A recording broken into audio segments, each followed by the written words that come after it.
एक बार एक किसान भगवान से बड़ा नाराज हो गया। कभी बाढ़ आ जाए, कभी सूखा पड़ जाए, कभी धूप बहुत तेज हो जाए तो कभी ओले पड़ जाए।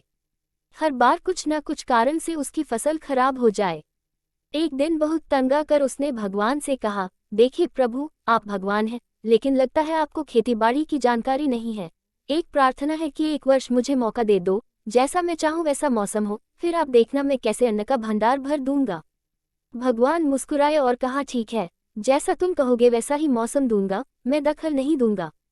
किसान ने गेहूं की फसल बोई। जब धूप चाही तब धूप मिली, जब पानी चाहा तब पानी।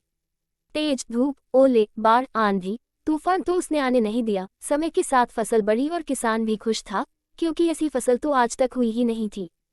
किसान ने मन ही मन सोचा, अब पता चलेगा भगवान को कि फसल कैसे उगाते हैं। बेकार ही इतने साल हम किसानों को परेशान करते रहे।